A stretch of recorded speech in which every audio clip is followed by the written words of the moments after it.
আমার খুব ভালো লাগছে যে আজকাল তোমরা সবাই সময়ের মধ্যেই রাজসভায় চলে আসছো। কি করব মহারাজ, বাইরে চাঁদি ফাটা গরম, তাই ঝপাঝপ চান করে গপাগপ খেয়েই রাজবাড়ির উদ্দেশ্যে দৌড় লাগাই। বুঝতে পেরেছি, গরমটা অসহ্য হয়ে উঠেছে। এখনো তো বৈশাখ মাসই পড়লো না। আর তো কয়েকটা দিন মাত্র। মহারাজ, এবার একটা নতুন কিছু করুন না। পয়লা বৈশাখ দিনটা খুব শুভ। তিথি নক্ষত্র তো ভালো স্থানে আছে, কিছু একটা নতুন ভাবনা চিন্তা করুন। দেখো, সেদিন সকালে তো রাজবাড়িতে পুজো পাঠ হবে, কিন্তু তারপরে আমাকে তোমরা আর পাবে না। আমি আর তোমাদের রানীমা একটু উত্তরে পাহাড়ে ঘুরতে যাব। শোনো, সবাই মিলে কোথাও একটা ঘুরে এসো, আর সেখানে বনভোজন করে সন্ধ্যের মধ্যে বাড়ি ফিরে এসো। কিন্তু এই গরমে কোথায় যাব মহারাজ? হ্যাঁ, আপনার মতো যদি উত্তরে ঘুরতে যেতে পারতাম তাহলে না হয় একটু আরাম হতো। ঠিক আছে, তোমরা সবাই ভাবনা চিন্তা করো, আগামীকাল না হয় এই নিয়ে আলোচনা করা যাবে। বেশ বেশ, ঠিক আছে মহারাজ।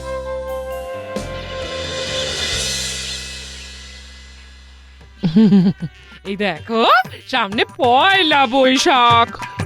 এবার কিন্তু আমার একটা জামদানি শাড়ি চাই চাই। দু পয়সা আমদানি করতে টাক ফেটে যাচ্ছে, আর তুমি জামদানি জামদানি করছো। হ্যাঁ, ও সব কথা শুনবো না, পুজোর সময় থেকে ঘোরাচ্ছ।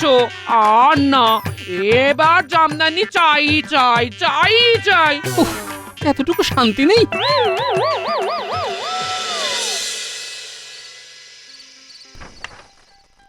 এই শোনো না, কি হয়েছে বলো।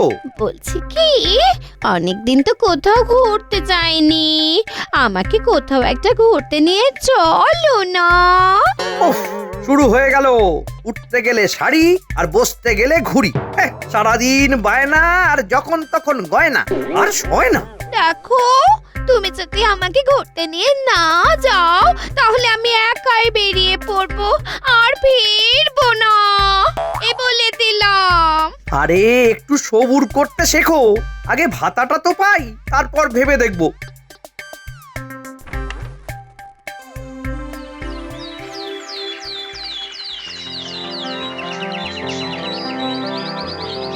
তাহলে বলো, তোমরা সবাই কে কি পরিকল্পনা করলে? দেখুন মহারাজ, আমার মাথায় একটা দুর্দান্ত বুদ্ধি মাথা চারা দিয়ে উঠেছে। কি বুদ্ধি বলো গোপাল? দেখুন মহারাজ, আমরা তো শীতকালে বনভোজন করি, এবার হোক গরমকালে বনভোজন। বাহ বাবা বাবা, গোপালের আমি শুধু নিন্দা বন্ধ করি, কিন্তু গোপালের এবারের প্রস্তাবটা বেশ, আমার মনে ধরেছে। হ্যাঁ মহারাজ, অনেকদিন ভালো মন্দ খাওয়া দাওয়া হয়নি, গিন্নি বায়না বায়না করে কদিন ধরে ভালো মতো কিছু রান্না করছে না মহারাজ। বেশ, তাহলে তোমাদের আজকেই আমি নববর্ষের ভাতা দেওয়ার ব্যবস্থা করছি। সেই অর্থ খরচ করে তোমরা বনভোজন করে কাপড় জামা কিনো। জয় জয় মহারাজ মহারাজ কৃষ্ণচন্দ্রের কৃষ্ণচন্দ্রের জয়। ঠিক আছে, ঠিক আছে গোপাল, তুমি যখন বনভোজনের প্রস্তাব তুলেছ, তখন তুমি না হয় এই ব্যাপারটা নিজের হাতে সামলাও। যথাজ্ঞা মহারাজ, আমি তাহলে আজকেই একটা ব্যবস্থা করছি। একটু ভাবনা চিন্তা করে বিকেলে সবার সাথে ব্যাপারটা নিয়ে আলোচনা করে নেব। আপনারা সকলে রাজবাড়ির বাগানে হাজির থাকবেন, কেমন? হ্যাঁ, আচ্ছা আচ্ছা।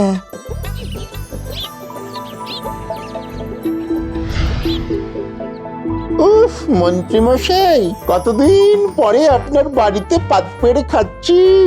এই গরমের মধ্যে আমের চাটনিটা কিন্তু জমে গেছে। আজকাল তো আর ডাকেন না আমাদের, বড্ড কিপটে হয়ে গেছেন। আগে হাত ভরে রোজগার ছিল, পাত ভরে খাওয়াতাম আর হাত খুলে খরচ করতাম, কিন্তু এখন গোপাল এত ধরিবাজ হয়ে গেছে যে কি আর বলবো। দেখুন, ছোট মুখে একটা বড় কথা বলি, আপনি না হয় টাকা পয়সা চুরি করেন, গোপাল মহারাজের মন চুরি করে। আর বারবার দাম মেরে বেরিয়ে যায়। তাই এবার আপনাকে চোরের উপরে বাটপাড়ি করতে হবে। মানে গোপাল নাম কেনার চেষ্টা করবে, কিন্তু আপনি সেটা বদনাম করে দেবেন। আর সেটা করবেন। সাব্বাস, এই তো চাই।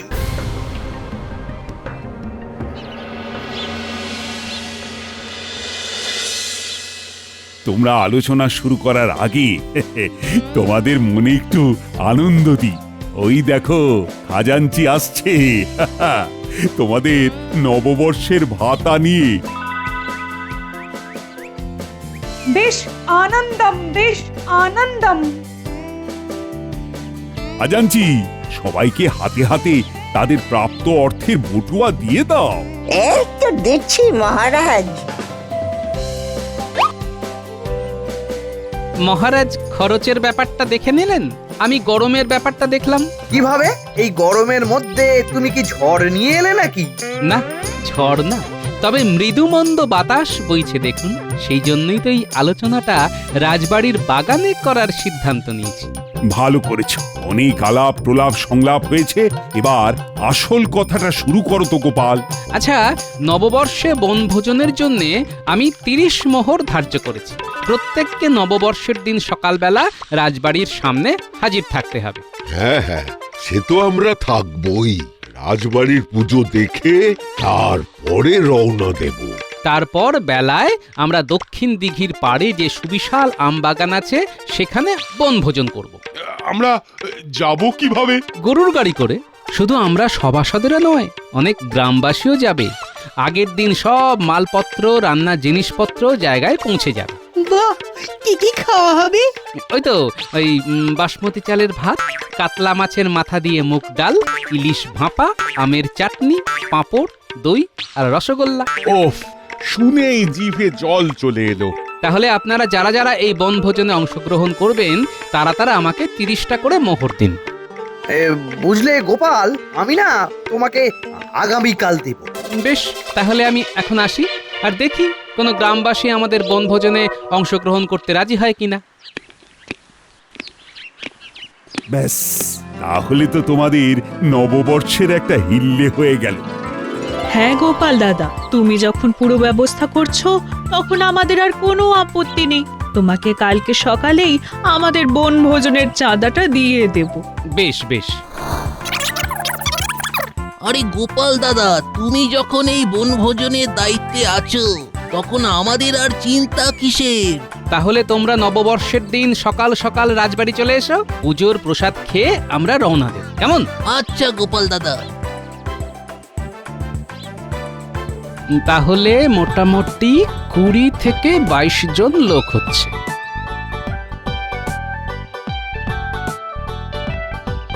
বলা, নববর্ষের দিন সকালবেলায় কয়েকশো রসগোল্লা আর দই লাগবে, বুঝলি? আমরা বেশ কিছু গ্রামবাসী আর মহারাজ বাদে সব সভাসদেরা মিলে বনভোজন করতে যাব। ও, এবারে সিদ্ধিদাতা আমার দিকে মুখ তুলে চেয়েছেন। কিরকম? এই যে একটু আগে মহারাজ এসেছিলেন, সকালবেলা এই রাজবাড়ির পুজোর জন্য মিষ্টির বায়না করে গেলেন। তারপরে আমি এলাম, তার মানে শুধু সিদ্ধিদাতা নয়, ধন সম্পদের দেবীও তোমাকে আশীর্বাদ দিচ্ছেন, সেটা বলো।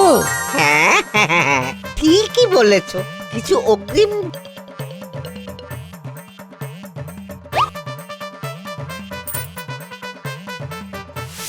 হ্যাঁ হ্যাঁ হ্যাঁ, তোমার কথা মতো আমরা 5টা গরুর গাড়ি নিয়ে সকাল সকাল নববর্ষের দিন রাজবাড়ির সামনে পৌঁছে যাব। হ্যাঁ, কিন্তু তার আগের দিন একটা গাড়ি নিয়ে আমার বাড়িতে আসতে হবে। শাক সবজি, চাল, মুদিখানার সব জিনিসপত্র আগের দিন নিয়ে যাবে। মাছ আর মিষ্টিটা পরের দিন সকালে আমাদের সাথে যাবে। আর হ্যাঁ, নববর্ষের দিন তোমরা গাড়ি রেখে আমাদের সাথেই বনভোজন করবে, তার জন্য কোনো অর্থ লাগবে না, কেমন? বেশ গোপাল দাদা, বেশ। হ্যাঁ,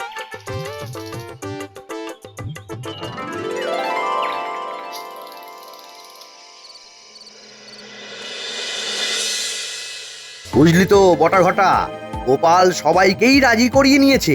30 মোহরে বনভোজন। আপনি কায়দা করে গোপালকে পাজি বানিয়ে দিন। যারা রাজি হয়েছে তারা আপনার কাছে চলে আসবে। কি কায়দা করব বলতো? দেখুন, গোপাল সবাইকে বলেছে যে ও 30 মোহরে, মানে লোকজনকে 30 মোহরের বিনিময়ে বনভোজন করাবে। আপনি বলুন যে আপনি 20 মোহরের বিনিময়ে করাবেন। কিন্তু এতে তো লোকসান হয়ে যাবে আমার। এত কম খরচে অত ভালো মন্দ খাওয়াবো কি করে? বাটপাড়ি করে। মানে শুনুন তাহলে। বাহ, বাবা বাবা বাবা, বেশ জব্বর ভাবনা ভেবেছিস তো। তাহলে কালকে থেকেই কাজ শুরু করে দিন। নিশ্চয়ই নিশ্চয়ই।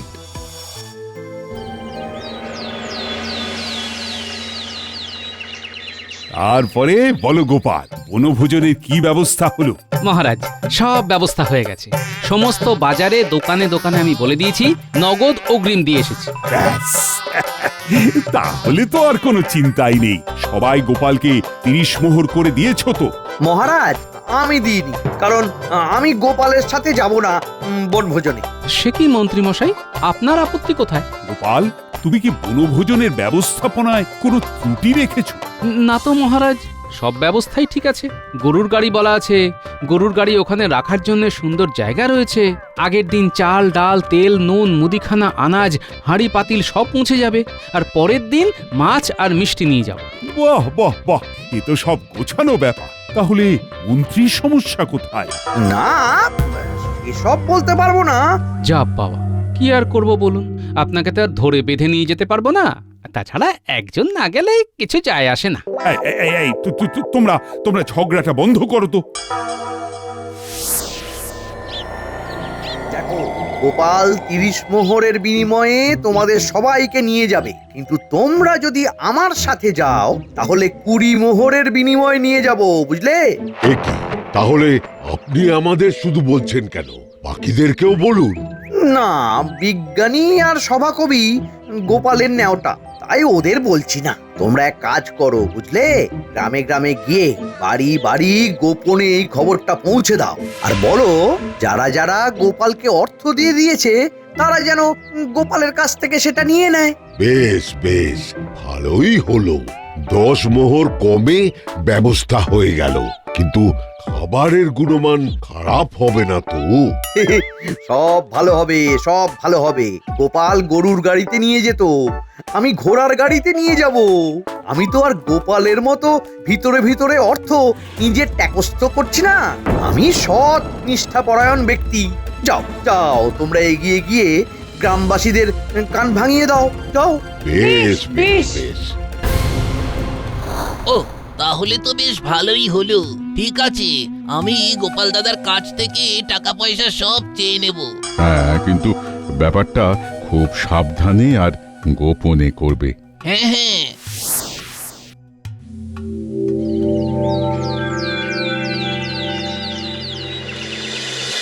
না না গোপাল দাদা, আমাদের টাকা ফেরত দিতেই হবে। হ্যাঁ হ্যাঁ, আমরা অন্য জায়গায় অনেক সস্তায় বনভোজন করব। হ্যাঁ হ্যাঁ গোপাল, তুমি আমাদের 30 মোহর করে ফেরত দিয়ে দাও, আমরা বাকিটা বুঝে নেব। এ কি করে সম্ভব? আমি তো সব দোকানে অগ্রিম দিয়ে এসেছি। যদি না ফেরত দাও, ঠিক আছে ঠিক আছে, আপনারা দাঁড়ান, আমি দিচ্ছি।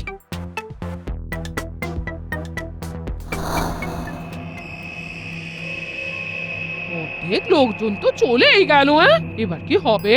আমার মনে হচ্ছে এ সব কিছু মন্ত্রী মশাইয়ের চক্রান্ত।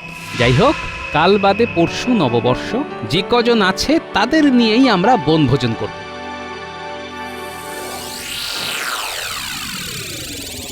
শোন, কালকে তো গোপালের দলের সব জিনিসপত্র এখান থেকেই বনভোজনের জায়গায় স্থানান্তর হবে। হ্যাঁ হ্যাঁ হ্যাঁ হ্যাঁ, কালকে আমরা তককে তককে থাকবো, কাজ হয়ে যাবে। ব্যাস, তাহলেই হলো।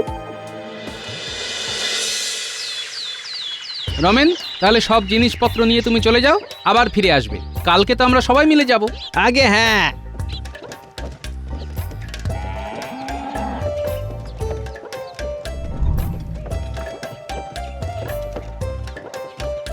গারোয়ান ভাই, গারোয়ান ভাই, দাঁড়াও দাঁড়াও। কি হলো বাটা? আর বললো না, একটা লোক খুব অসুস্থ, ওকে একটু ধরে পাশের দাতব্য চিকিৎসালয়ে নিয়ে যেতে হবে। তুমি একটু সাহায্য করো ভাই। আরে আমার মেলা কাজ, অনেক দূর এই জিনিসপত্র নিয়ে যেতে হবে বুঝলে। বেশ, মানবিকতা আর নেই, বুঝেছি। তোমার যদি বিপদ হতো। ওহো, কি মুশকিল। আচ্ছা ঠিক আছে চলো। নেমে এসো, আর আমার সাথে এদিকে এসো। গরুর গাড়ি ওই রাস্তায় ঢুকবে না। কি আর করা যাবে, চলো। এবার হবে অদল বদল পালা।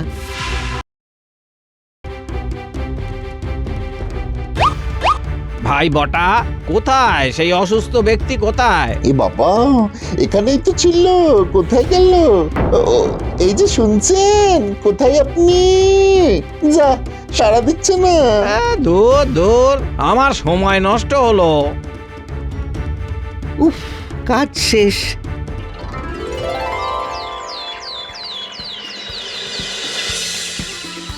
সবাইকে শুভ নববর্ষের শুভেচ্ছা জানাই। শুভ নববর্ষ মহারাজ। ভালোভাবে সবাই বনভোজন করো, আর আমিও পাহাড়ে ঠান্ডায় ঘুরে আসি।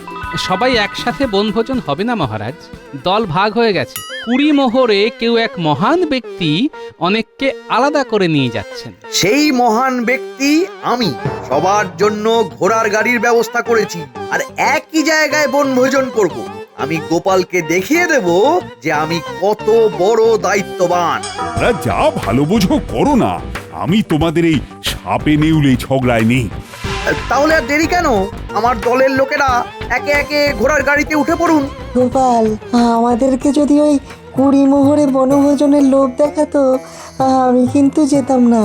আর আমরা দাদুর সেনাবাহিনী, দাদু যেখানে আমরা সেখানে। পাকা পাকা কথা না বলে চল।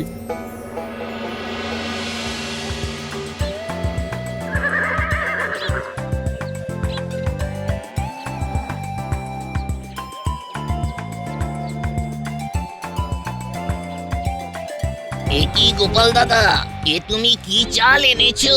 সবই তো পোকা চাল। কি বলছোটা কি? আমি তো বাসমতি চাল আনিয়েছি। এ কি, ডালেও তো পোকা। কি বলছো কি? ডালেও পোকা? আমি তো ভালো সোনামুগ ডাল আনিয়েছি। এ কি গোপাল, আমরা পোকা চাল পোকা ডাল খাবো? এই যে রমেন, তুমি তো ভাই সব জিনিসপত্র গতকাল নিয়ে এলে, তুমি কিছু করনি তো? সত্যি কথা বলো কিন্তু। আরে বিশ্বাস করো, আমি কিছু করিনি। তোমার কথা মতন তো সব চাল ডাল নিয়ে এলাম। দেখছো তো, গোপালের সাথে বনভোজন করলে কেমন পস্তাতে হতো। হ্যাঁ, হ্যাঁ, তাই তাই তো তো দেখছি। দেখছি আমরা ঠকে যেতাম। শুধু গোপাল দাদা, একটা ব্যাপার হয়েছিল কালকে।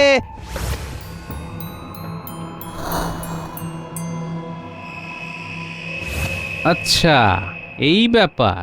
তার মানে বটটা তো মন্ত্রীর সাথে এসেছে, মানে 2 এ 2 4। না, আমাকে এবার বাঁকা আঙুলে ঘি তুলতে হবে। আমি খুবই দুঃখিত। আমি এক্ষুনি কাছাকাছি কোনো ভালো দোকান থেকে চাল ডাল আনার ব্যবস্থা করছি। ভাই রাধুনি, তুমি বরং মাছটা আগে বানিয়ে নাও। আচ্ছা। ন্যাপলা গুলটে, তোরা কানে কানে একটা কথা শোন। বলো গোপাল দাদু। মজা জমে উঠেছে। যাই, আমি গিয়ে ব্যাপারটা দেখে আসি। পুটির মা, বিজ্ঞানী, তোমরা নববর্ষ কেমন উদযাপন করছো? আর কি বলবো বলুন, সব চালে ডালে পোকা। পোকা না, পোকা না, তোমরা হয়ে গেছো বোকা। গোপাল 30 মোহরও নিল, আর ভাবলো তোমাদের এরকম পোকা চাল ডাল খাইয়ে বাড়ি পাঠিয়ে দেবে। এই যে কাকুরা, তোমরা এখানে বসে আছো, আর মন্ত্রী মশাই তোমাদের কখন থেকে খুঁজছেন। দেখি, এই চল ভাই, চল চল চল, এক্ষুনি যাচ্ছি। ওরা চলে গেছে, এবার খোড়াও চলে যাবে। শুধু পড়ে থাকবে গাড়ি। মন্ত্রী মশাই আমাকে ডেকেছেন? কই না তো। সে কি? তবে যে গোপালের নাতি নাতনিগুলো আমাকে ডেকে বলল আপনি আমাকে ডাকছেন। ও সব মজা করছে। যাই হোক, ভালোই করেছো, ভালোই করেছো। তোমরা তো কিছু খাওনি, একটু কিছু খেয়ে নাও, কেমন? খেয়ে তারপরে যাবে। হ্যাঁ, বেশ বেশ। গোপাল, এর কত দেরি হয়ে গেল বলো তো? আরে বিজ্ঞানী, তুমি বুঝতে পারছো না? এসব ওই মন্ত্রী মশাইয়ের চক্রান্ত। আমার সন্দেহ যদি ঠিক হয়, তাহলে এক্ষুনি পরিষ্কার হয়ে যাবে। মন্ত্রী মশাই, মন্ত্রী মশাই, সর্বনাশ হয়ে গেছে। কেন, কি হয়েছে? আরে আমাদের ঘোড়ার গাড়িগুলো আছে, কিন্তু একটা ঘোড়াও নেই। কি? আরে তাহলে আমরা বাড়ি ফিরবো কি করে? হ্যাঁ, কি মন্ত্রী মশাই, আমরা কি করে ফিরবো? কৃষ্ণনগর তো অনেক দূর। বাবা, এবার কি হবে? কি হয়েছে? কোনো সমস্যা? আমাদের ঘোড়া পালিয়ে গেছে। ও, আসলে আমাদের তো ভালো চাল ভালো ডাল পালিয়ে গেল, ঠিক সেই রকমই আপনাদের ঘোড়াও পালিয়ে গেল। মানে তোমার নাতি নাতনিরা কিছু করেছে নাকি? আপনার প্রাণের বটা আমাদের মালপত্র বাহক গাড়োয়ানের সাথে কিছু করেছে নাকি? ও মন্ত্রী মশাই, আপনার কথা শুনেই তো আমি ওরে চেপে যা, চেপে যা। কি চেপে যাবে? হ্যাঁ, আমি সব বুঝতে পেরেছি। বটা, তুই যদি এখন পরিষ্কার করে সব না বলিস তাহলে তোকে আড়ং ধোলাই দেব, আর যদি বলিস তাহলে সবাইকে আমাদের গরুর গাড়ি করে বাড়ি নিয়ে যাওয়ার ব্যবস্থা করব। ওরে বল। আসলে গতকাল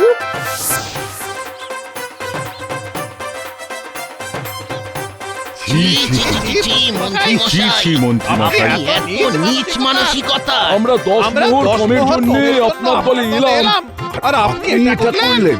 আমি সবাইকে গাড়ি করে নিয়ে যাব, শুধু মন্ত্রীকে নয়। হ্যাঁ নয়, হ্যাঁ। আর এটাই আপনার নববর্ষের